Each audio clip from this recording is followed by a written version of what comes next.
Good evening, ladies and gentlemen. Welcome to the Workers' Day special edition of HR Mentorship Learning Series. Tonight, we'll be having the privilege to have as facilitator Ahmed Ladan Gobel, fellow Chartered Institute of Personnel Management of Nigeria and fellow Nigerian Institute of Management. Is the group GM and senior human resource business partner for commercial and Anglophone Dangote Cement PLC. He will be speaking to us tonight on the effective team building using the 3Ps managerial model. Tonight, reach profile so that I can also save some time. All right. Ahmed Ladan Gobel is a seasoned HR professional and corporate lawyer with over 3 decades of experience in both public and private sectors, holding degrees in history, a master's in business administration,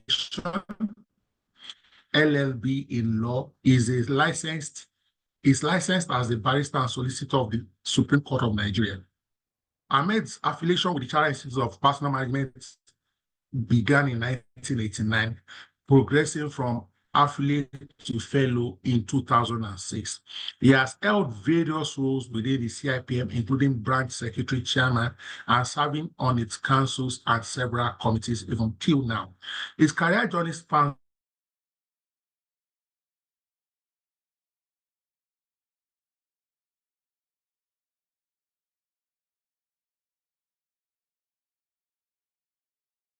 officer at Ajaokuta Steel Oak Nigeria Limited, rising to group general manager and strategic HR business partner for its commercial and Anglophone subsidiaries. In addition to his corporate roles, Ahmed has served as Honorable Commissioner for Commerce, Industries, and Cooperative in Kwara State and on numerous boards and committees at state and federal levels, some of which include Chairman of Kwara State Investment and Property Investment Limited and Vice President of the Manufacturers Association of Nigeria.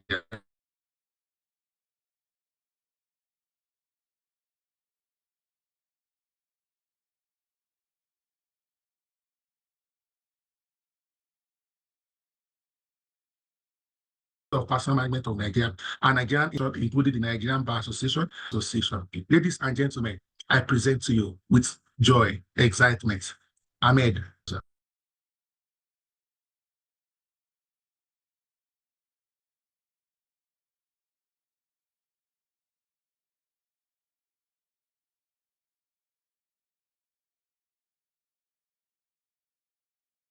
Thank you very much, Yemi, for that warm introduction.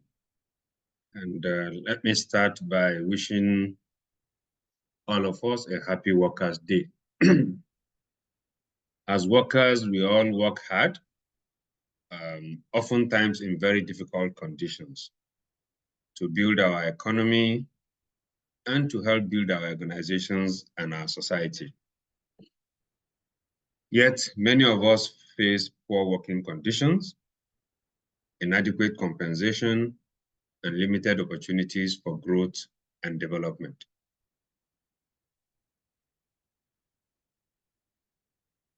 I believe that as HR professionals, it is our collective responsibility to prioritize the well-being and, of course, the dignity of all workers.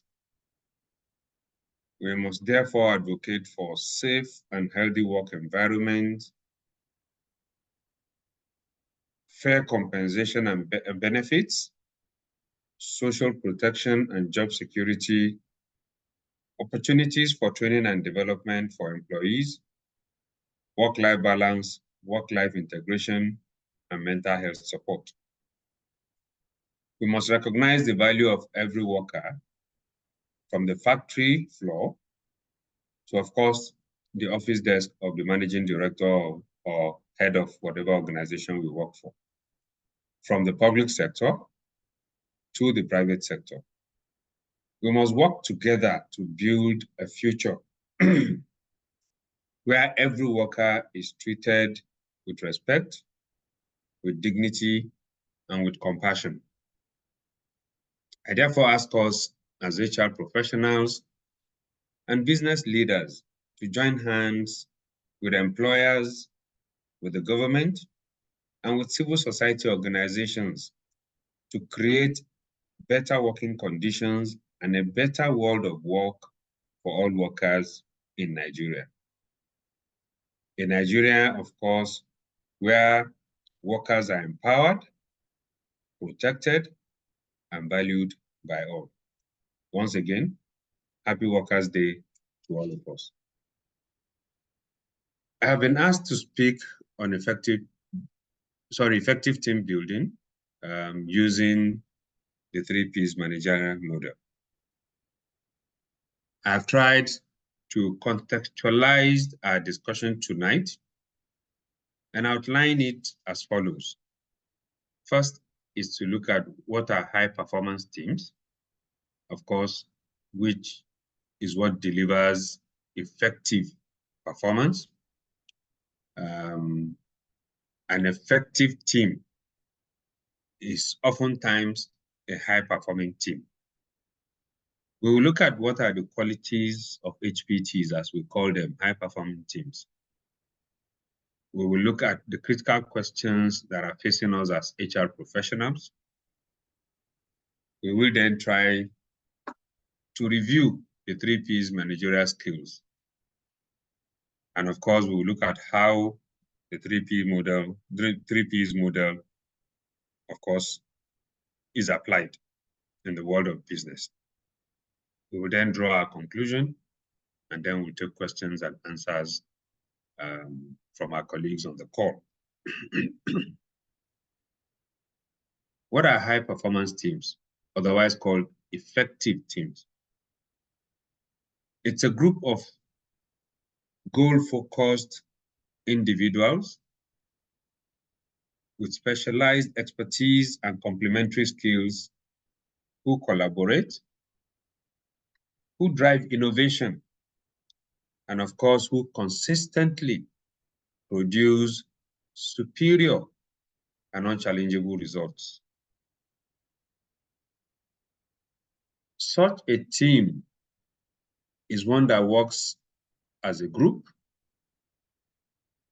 and it is a team, of course, that matures from being a work group to a pseudo team, to a potential team, to a real team, and then becoming an effective or a high-performance team. So it matures over the course of time. What are the qualities of high-performance teams? We have membership, self-development, that each member of the team strives to develop himself or herself without necessarily waiting, for the team or for the business to develop him or her. Members of such team are usually innovative in their behavior. They share risk. They are committed to delivering the goals of the team. They communicate effectively, and they have cross-functional interface and alliances with people in other functions and other departments. They are focused on delivering quality with minimal reliance on procedures. And of course, they have a high need for achievements because they enjoy the work that they do. Their morale and team spirit is high, and this is what drives their orientation for change. They are self-directed, and accordingly, they are able to manage conflict within and without the team. And of course, their response rate to challenges are high. What are the critical questions for us as HR professionals who envision HPTs or who envision, of course, using any of the 3Ps managerial models? The questions for us are questions around who are we? Where are we now? and where are we going to? Where are we going to, of course, speaks to our vision and our purpose. Whilst, of course, how will we get there, or how do we get there, will then speak to our strategy for getting to where we want to go, our priorities, and the measures of success for getting to where we want to go, or assessing our performance or evaluating our performance when we get to where we want to go. We are also concerned with what is expected of us. What are the goals? What are the targets? And what are the behaviors, that we should be bringing onto the team to ensure that the team functions properly and cohesively? And then we should be asking questions around how effective are we as a team. And in doing this, of course, we will be reviewing, or we should be reviewing, team performance, and on rewarding performance, and of course, recognizing hard work amongst members of the team. So whilst a high-performing team is hard to create, research have shown that when we do try to create one, we often find that it is worth the effort. What are the 3 P's managerial skills or models? We talk about the reactive managerial skill, which of course reacts to what happened. It is a highly inefficient model. It is the reason why, of course, sometimes people consider using the diagnostic managerial model. The diagnostic managerial model, in its own case, of course, look at why did it happen. You try to diagnose, to analyze. But even this itself has been found to be inefficient. Then we have the prescriptive model, which speaks to what should we do. This model has been said to be efficient, but even at that, it is not the most efficient. Then you have the predictive model, which attempts to predict what will happen next, and then tries to begin to provide solutions to it. This has been found to be highly efficient, but again, like the prescriptive model, it is also not the best and not the most efficient. The most efficient and the extremely efficient of the managerial models, of course, is the proactive model. It is that model or that managerial skills which envisages the professional thinking about what to do, anticipating what to do before the event occurs, or before the incident happens, or before the activity happens. So models 3, 4, and 5, of course, are what are called the 3 P skills, or the 3 Ps managerial model. How do we get to be prescriptive? 1, we must have clear goals and expectations. There are goals that are clearly defined team goals, objectives, and performance expectations. We must provide a clear roadmap outlining the steps required to achieve the goals that are ahead of us or ahead of the team. There must be a clarity of roles such that each team member understands their roles, their responsibilities, and their contribution towards achieving team objectives. The processes must be structured such that workflows, processes are implemented in such a way, of course, that workflows and helps to streamline tasks and maximize efficiency. We must therefore establish guidelines and protocols for decision-making and for problem solving. And we do not wait until we have to actually make decisions or solve a problem. The 4th, of course, is performance metrics. And this requires establishing measurable performance metrics and key performance indicators, KPIs, to track progress and evaluate team performance against objectives. How can we be predictive? Now, the predictive model envisages the use of data analysis and forecasting that utilize data analysis and forecasting techniques to predict future trends, challenges, and opportunities relevant to the team's objectives. That with resource allocation, you analyze past performance data to allocate resources effectively, and you optimize resource utilization. You must also anticipate the resource needs of the team based on the projected workload and the demand of the tasks that have to be completed. We must identify potential risks and uncertainties that may impact team performance, and we must therefore develop contingency plans and mitigation strategies to address potential challenges before they arise. The fourth, of course, is scenario planning. You conduct various scenarios and you plan exercises to anticipate various future scenarios so you can develop proactive responses to potential outcomes. How do we ensure proactiveness, or how to be proactive? Now, the proactive model, which has been identified to be the most efficient of the 3 Ps managerial models, is one that requires continuous improvement. That you must foster a culture of continuous improvement where team members are encouraged to seek innovative solutions and implement process enhancements to optimize performance.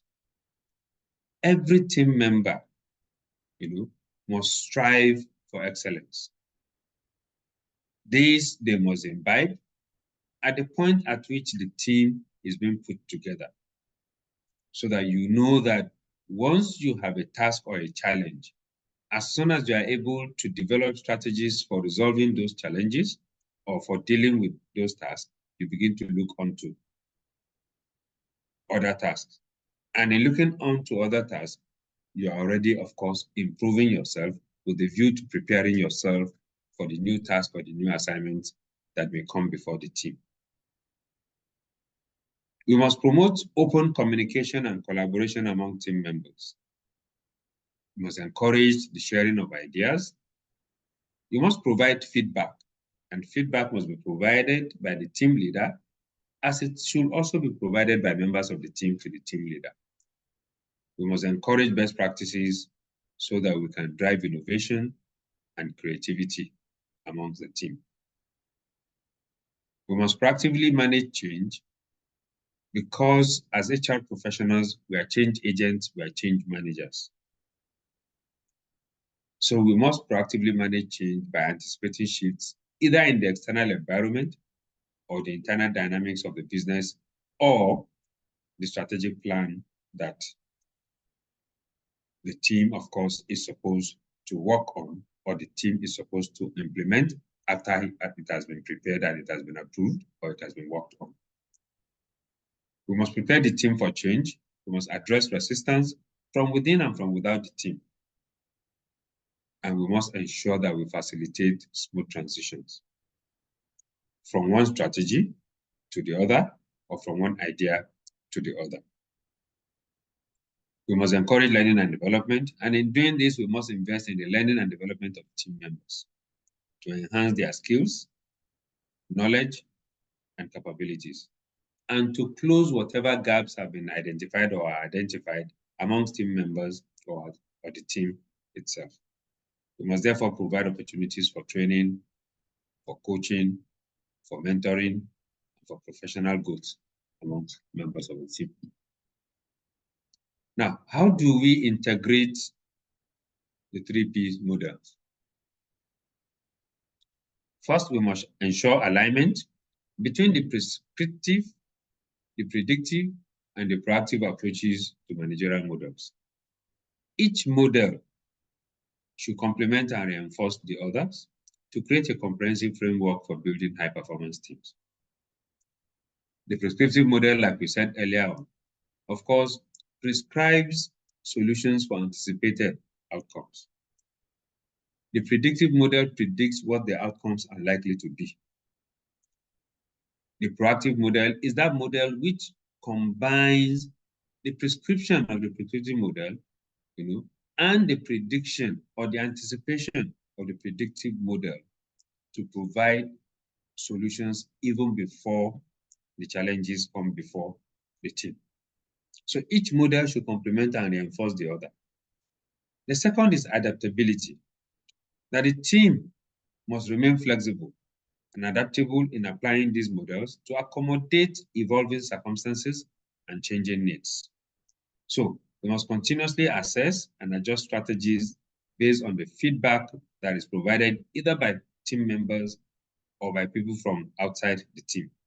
You must have insight to data and, of course, emerging trends in the business and emerging trends even in leadership. Now, leadership is important because it is essential to implementing any of these models. So effective leadership is required for a successful implementation of the model. And you must get the buy-in of the leadership to be able to implement any of these models. So leaders will be expected to provide direction, to provide support and guidance to the team, such that the team is empowered to achieve at their fullest potential. Now, how do we apply the 3Ps managerial model? To do this, we must use effective communication and command chain. Communication from senior management to junior officers, or from senior management to the larger employee population.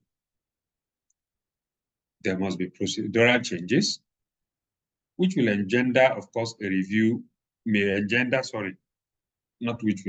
which may engender a review of the organogram of the business and a review of those operational processes which are not working, such that they can be improved upon. We must revise operation manuals and policies so that they remain relevant with existing and, of course, projected trends in the business. There has to be skill and equipment upgrades, which must see the business, of course, providing access to all the tools that the team require to function as an effective team or as a high-performance team. This will include, but not limited, of course, to access to laptops, access to digital tools, Wi-Fi, statistical packages like MS Excel, and so on and so forth. And like we said earlier on, the team must be given the opportunity for continuous training and for continuous professional development. Now, I've tried to bring forth a few case studies of some of the companies in Nigeria that have developed high-performance teams. And our first case study, of course, is Flutterwave. We all know Flutterwave, the fintech company, which provides payment solutions for businesses and individuals across Africa. Fintech was founded in 2016. Sorry, Flutterwave was founded in 2016. And we all know right now that it has grown to become one of the leading payment platforms in the African region. Of course, it processes millions, of transactions daily. But what were the challenges that Flutterwave had to deal with? First was rapid growth. It experienced rapid growth, leading to the need for scaling its operations and expanding its team. Technological innovation, because the business needed to stay ahead of the curve in terms of technological advancements and the service it was delivering to its customers, and product development, it had to develop an HPT. Now, to maintain high levels of customer service, it had to make sure that its customer service was excellent. And it was commensurate, of course, with the rapid growth that it was witnessing and enjoying, and of course, the increasing customer demands that were then being faced by the company as a result of the increase in the number of people who are using their platforms, and of course, the number of businesses that they had to handle. Now, what exactly did Flutterwave do? Their approach was multifaceted, but we've tried, of course, to outline about 4 of their approaches in dealing with the challenge they faced at the time, of course, which led them to creating high-performance teams, across the business. Now, the first approach speaks to talent acquisition. Flutterwave focused on recruiting top talent from Nigeria and beyond, hiring skilled individuals with diverse backgrounds in fintech, in engineering, and of course, in customer service. It embarked on cross-functional collaborations. It fostered a culture of collaboration and communication across different departments by encouraging teams to work together seamlessly, of course, towards achieving the common goal of the business. It provided and invested in continuous learning and development of its employees by providing access to training programs, workshops, and industry references to keep them updated on the latest trends and technologies. I'm aware, for example, that Flutterwave uses the LMS module, the learning management system, very well. I'm aware that they encourage their employees to explore, LinkedIn, where you have so many courses, thousands of courses that you can assign to yourself that you can do to get some certification. That's something, of course, that Flutterwave encouraged its employees to do at the time. It also adopted the customer-centric approach. It prioritized customer satisfaction by offering personalized support to their customers, proactive problem solving, and innovative solutions to meet the evolving needs of its customers. What were the results of these approaches that Flutterwave adopted? First, of course, was innovative solution. Their high-performance teams developed innovative payment solutions and platforms, such as Flutterwave Checkout, Flutterwave Store, all of which, of course, cater to the needs of the businesses and individuals across Africa that Flutterwave serviced, thereby, of course, driving growth and market expansion again for the business. Their approach led to, of course, their assuming a market leader position. So, with its focus on talent acquisition, with cross-functional collaboration and customer-centric approach, the business emerged as a market leader in the fintech industry, gaining recognition and trust from customers, from investors, from stakeholders, and even from its own employees. The third was employee engagement. Flutterwave's high-performance teams were highly engaged, they were highly motivated, contributing to a positive work culture and driving innovation and excellence within the organization. The business ensured that they were communicating, they were speaking with employees, they got every employee busy, and they also provided opportunities for employees, to move into cross-functional roles. They provided opportunities for employees to move, using job rotations from Nigeria to their businesses in Kenya, to their businesses in South Africa, to broaden the knowledge of these team members and then bring them back, to the team which they created at the head office, even though they also had teams across all the business, the BUs where they were operating. The second company we'll be looking at, of course, is Andela. Andela is also a Nigerian-based tech company. In its own case, it specializes in training and deploying software developers across Africa. Andela was founded in 2014 with a view to bridging the gap between talent supply and talent demand in the tech industry by providing companies with access to top-tier software developers. Its challenges were around talent development because Andela faced the challenge of identifying, training, and retaining, of course, top software engineers in Africa. not only were they training them at the time, as soon as they complete training, they leave the business, to go to some other business. Remote work environment. Operating in a remote work environment poses challenges in terms of communication, in terms of collaboration, and in terms of the team being cohesive and working together as a team. The third was client satisfaction, because it needed to ensure client satisfaction by providing high-quality software development services and meeting project deadlines consistently. How did they approach these challenges? They embarked on selective recruitment by adopting a rigorous recruitment process to identify top software engineering talent from across Africa, focusing on candidates with strong technical skills, problem-solving abilities, and cultural fit. With training and development, we provided comprehensive training and development programs, including coding boot camps, mentorship, and on-the-job training to equip its developers with the skills and knowledge needed to excel in their roles. They provided remote work tools.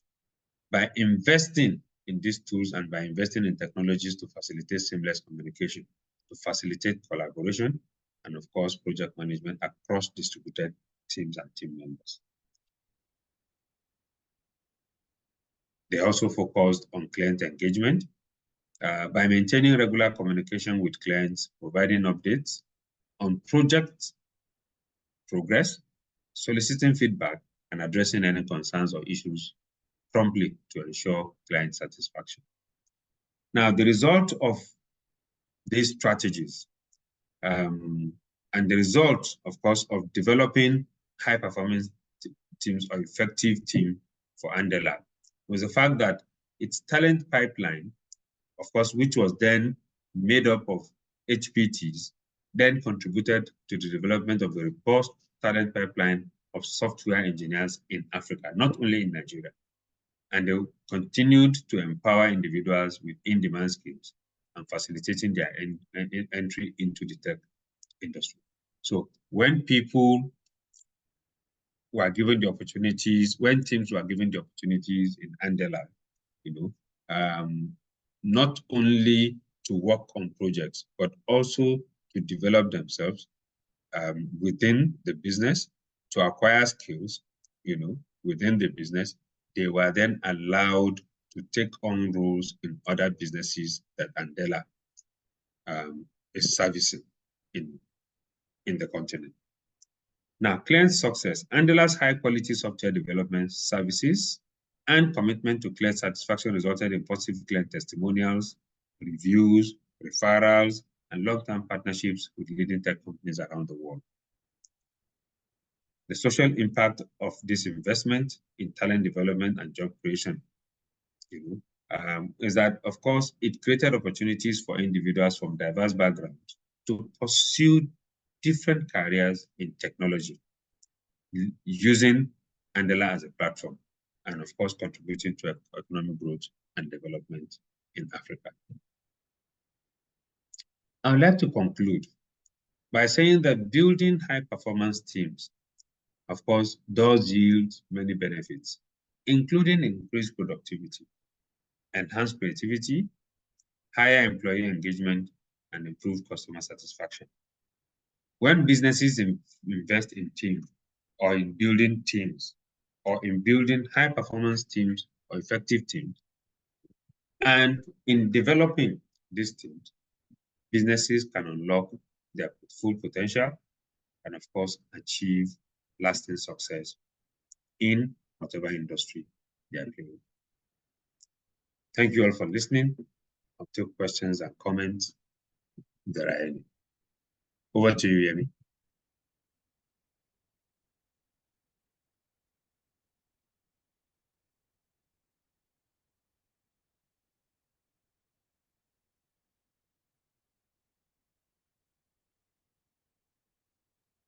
Okay, my network was angry.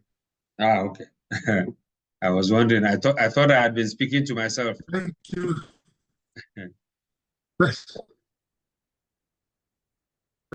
Thank you so much for sharing this particular session, and I'm particularly excited that you were able to use a case study of a company local to Nigeria. Sometimes one of the challenges we have in this climb is that if you are not careful, you have to use and the likes. I'm excited that you're able to draw it home and use a very local organization, or even though it's global, that we can all relate to. Ladies and gentlemen, I'd like to thank about 80 people on this call. So do you have any questions, or you have any contributions or comments, or you want to share experience around this topic, effective team building using the 3P model? We still have a few minutes, and we can take comments or your contributions, or raise your hands, and we'll give you the floor. On the alternative, if you like to drop your questions in form of a text, you can use the chat. Okay, but if you are speaking, do raise your hands, and we can quickly grant you the floor right away. So let me see if we have any questions in the chat box. So can see a lot of people appreciating you and thanking you for this very beautiful session tonight. Any contribution? Okay, so maybe I can just ask you this of the box question now. Yeah. In the light of the economic reality, easy is it, to maintain the morale of the workers so that they can still be effective? Okay. Thank you, Yemi. Of Hello, course, your sir. line is breaking, but I did get your question. Can you hear me? Hello, Yemi. Can you hear me? Yes, loud and clear, sir. Oh, okay. I can All hear right. you. Yes, I Yes. can hear you, sir. Okay. So I did get your question, even though the connection was a bit wheezy. And it is that, yes, can we have an effective team, in the light of the economic situation, and how do we encourage these teams to actually still work effectively given what is happening? And like we always say, yes, of course, compensation and benefits, whether in kind, whatever, are quite important for every employee and for every worker. But beyond just compensation in terms of whether salary or pay, is the fact that when employees see opportunities for growth, they latch onto them. And when I was speaking about Andela and Flutterwave, part of the things they did, of course, to retain their talented workers, and of course to improve their bench strength, and of course also increase their talent pipeline, was to give opportunities to their workers for cross-functional posting. People were moved from one role to the other, and they were moved from one location to the other. And it was the reason I gave the example of Kenya. I'm aware that both Andela, for example, and Flutterwave had operations in Kenya. They had operations in countries like Zambia, in Ghana. And they provided opportunities, of course, for their employees, to enjoy cross-posting. So your salary may not have been increased, but if you do enjoy a cross-posting that probably sends you to a country like Kenya, and they say, okay, we will be paying you in USD. I'm sure everybody, you may be thinking of the fact that you're living in Nigeria, but you're also thinking of the fact that, okay, I get better paid if I go out there. So yeah, the economy may be that bad, but the opportunity for people to work in teams that actually perform and actually deliver, on task is something, of course, that some people jump at. They are happy at the opportunity because they also know that such opportunities, or working in such teams also provides them a platform a platform at least for showcasing their potential, such that better opportunities may also come within the team, within the business, or even outside of the business.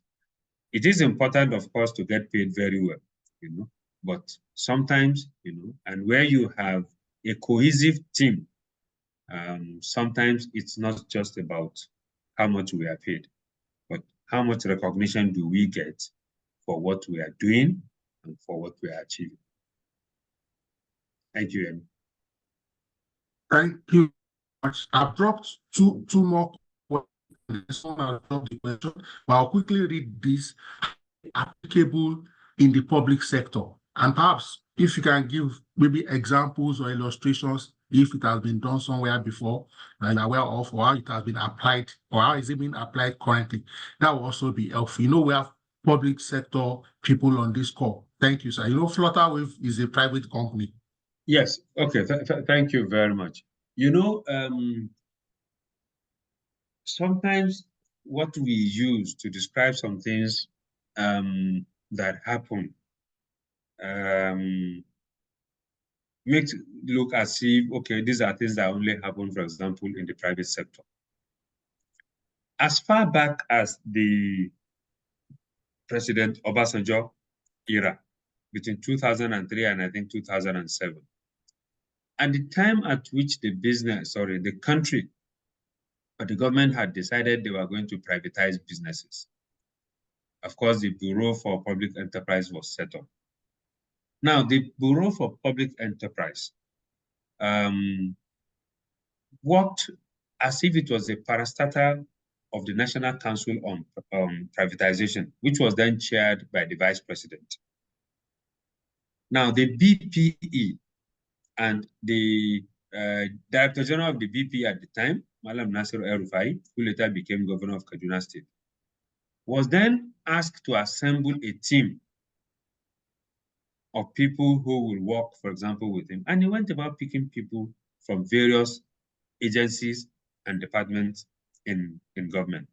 I recall very well that the man who was secretary of the National Council on Privatization, also went to serve as secretary and, for example, legal advisor to the Bureau for Public Enterprises.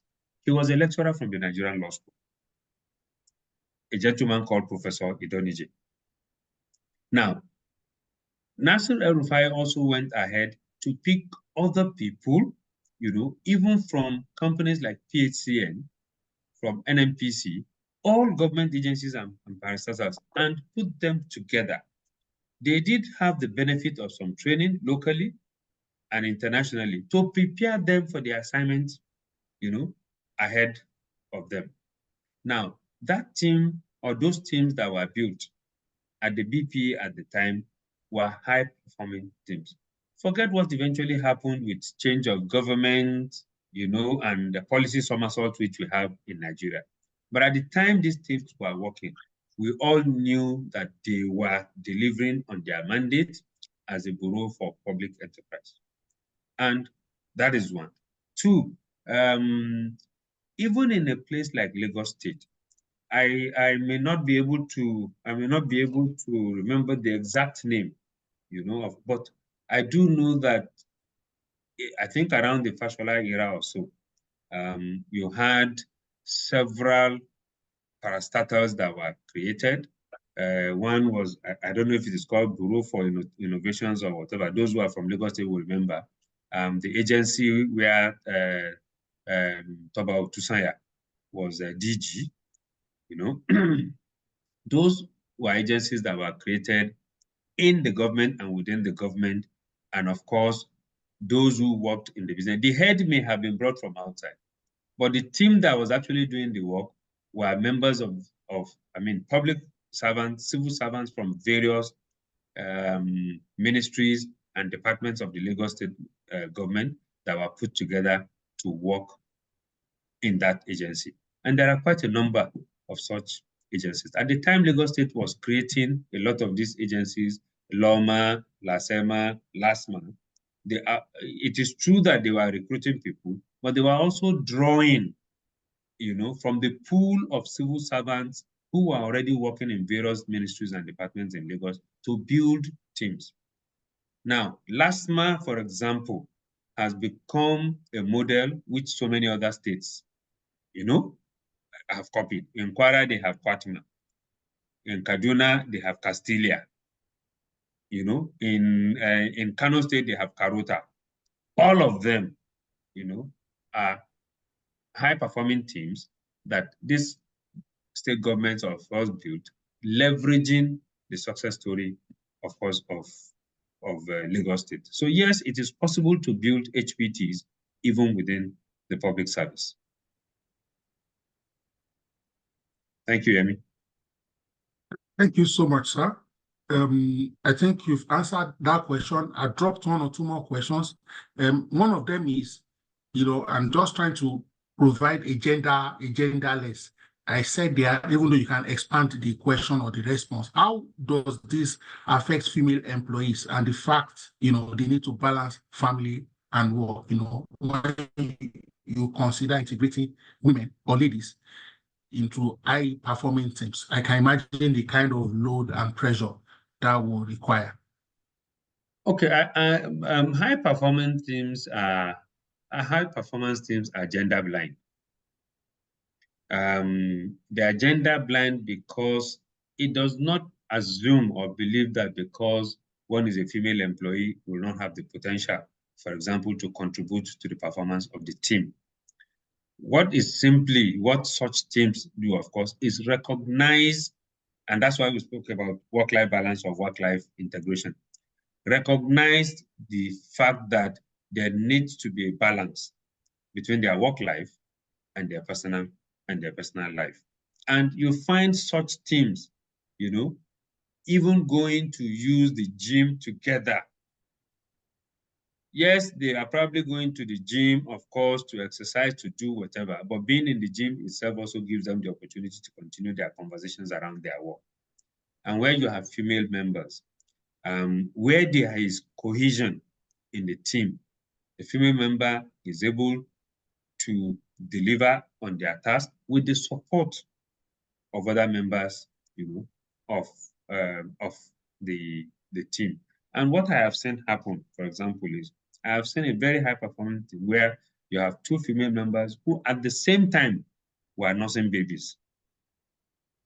And in this organization, of course, they had a crèche. So the two ladies bring their babies to the crèche, and then they take turns, of course, to go to the crèche to feed their babies or take care of their babies. Other members of the team, of course, are helping them to cover the team.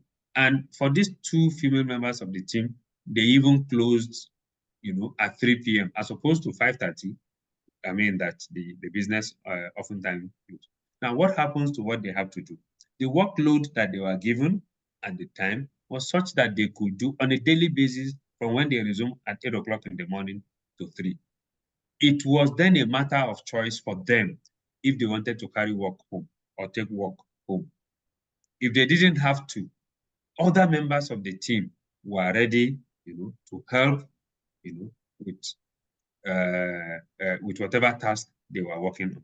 Now, in these two teams that I know very well, I am not aware that the fact that they had female members of the team affected the deliverables or affected the cohesion or the performance of the team. So I will say that, well, it is, like I said, gender blind. A high-performance team is a high-performance team because they got each other's back. They always have each other's back. Fantastic, fantastic. So I have another question here. How can this high performance, be applicable in a membership-based organization like the CIPM? Okay. We do have projects in the CIPM. Whether in the headquarters for our HQ team, of course, if we have special projects. All kinds of projects. And I'll just try and give one or two examples. Now, for example, I'm aware that we have this mega awards that is coming up soon.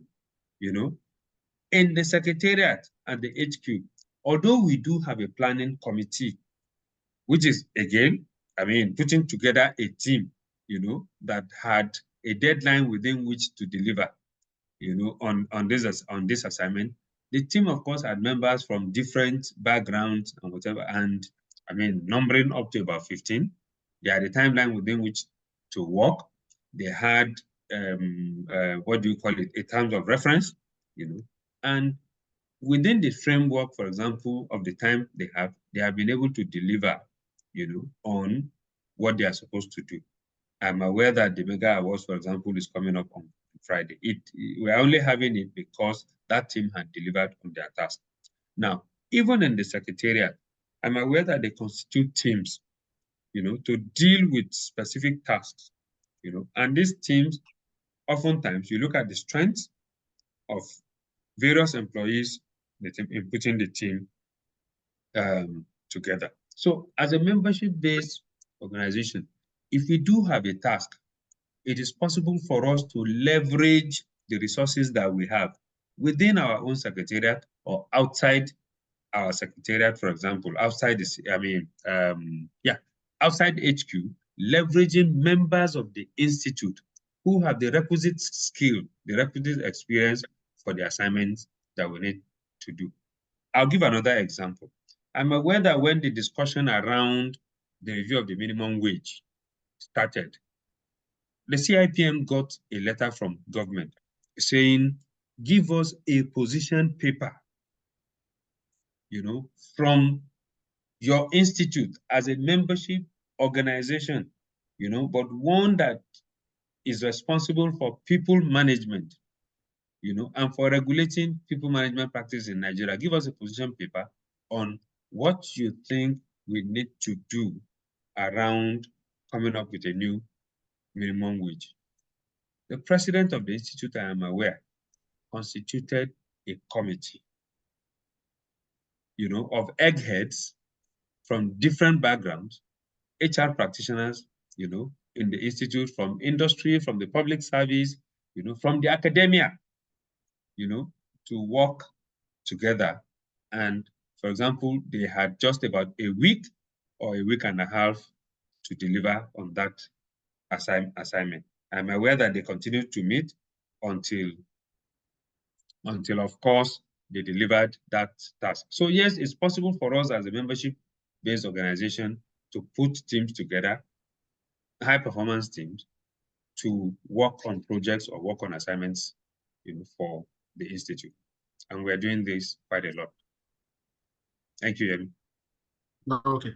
I will just say something here, even though you may not like it, but you forgive me in advance or in areas. I'm aware you're a member of the minimum wage committee because I was a member, we were part of the 12-man high-powered committee to put up a position. Thank you for providing those examples. And we have just one more question today to go, and that will be I will call it a wrap for tonight. And the question is, one of the hallmarks of high-performing teams is that the composition, the team members end up becoming stars, and they are now susceptible to poaching from competition or within the industry and even outside. How do you retain members of high-performing team? How are you able to retain them and keep them within the organization? And that will be our final question. And then you can also give any closing remarks. No, that's all right. I think I did speak to that. I alluded to it when I was speaking that, look, how do you keep members of this team? Of course, when I was speaking about people not being, I didn't say people are not interested, for example, in good pay. Yes, good reward, recognition, opportunities for learning, and development, and of course, opportunities for growth within the business. Some of the strategies, of course, for retaining talent in the business. It's something that we must do for high performance teams. I have worked in an organization where such members of the team are called high value employees, and they are properly remunerated. You do an industry benchmarking to be able to determine what kind of compensation you will give to members of this team. The reason for doing this, of course, is to be able to retain them within the business. Having said that, no matter what you pay sometimes, if somebody still wants to leave you, people leave businesses for various reasons. It may not just be about the compensation. It may also be about, look, I actually want to do something else from what I'm doing, and they leave. But yes, it is possible to retain high performers, of course, by properly remunerating and properly rewarding them, providing a growth trajectory for them, a growth trajectory for their career in the business, and providing learning opportunities for them of course, in and outside the organization. But that is not to say that Okay, you sir. will still Please, have, somebody wants to japa, he will japa. So I crave your indulgence to take one more question from Ngozi Odukwe. And she says here, how can you handle a case of highly cohesive and performing team with unrealistic negative feedback from the team lead? Okay, a cohesive and highly performing team, but with unrealistic and negative feedback from the team lead. Yes, from the team lead. Yes. Now, okay. Now, here is the team. Here's the thing. The team lead is a member of the team. Whichever way you look at it, the team lead himself is a member of the team. Now, if you have a team lead whose stock in trade is to be negative about what the team does, then he probably also does not understand what the team is expected to achieve or what the team is set out, to achieve. Now, it can also be vice versa. It could also be that, okay, he probably understands what the team needs to achieve or needs to do, but is not communicating this very well to members of the team so they can have a shared understanding of what they need to do or what is expected of them. But how do you manage this? I've always told people, know your boss. If you know your boss, then you are able to manage, your boss. Because no matter how terrible that boss is, if his focus is on delivering on set objectives and goals, then there's no way that you would even need to pander to him if you are also already keyed into delivering on those goals. So there must be alignment. An alignment between the team lead and members of the team around the expected deliverable, around the expected goals and the objectives, that the team is supposed to work on and deliver. So if you have a shared understanding and you have an alignment, I do not see where the areas of conflict or where conflict will come from. And when he does come, as in the case that Ngozi is talking about, my belief is that there is some form of non-alignment between the leadership, the team lead, and members of the team. Because if their goals are aligned, if they all understand what they are supposed to do, I do not think that they will have this misunderstanding. Those will be my views and my response. Thank you so much, Malam Ahmed Gobel, for this executive session. Ladies and gentlemen, just to put you on alert, you will also, next week, Wednesday, we'll also have Malam Ahmed Gobel on this same platform, most likely talking around outsourcing and some of the things to note. And you can also catch him on several around this time. Ladies and gentlemen, we are excited and we appreciate the over 80 people who joined tonight on May. And it has been a really long day. Congratulations to all of us. Better days ahead for Nigerian workers and the Nigerian people at large. Please, let's have a productive week. All the best as we continue work tomorrow. Ladies and gentlemen, we thank you. Thank you very much.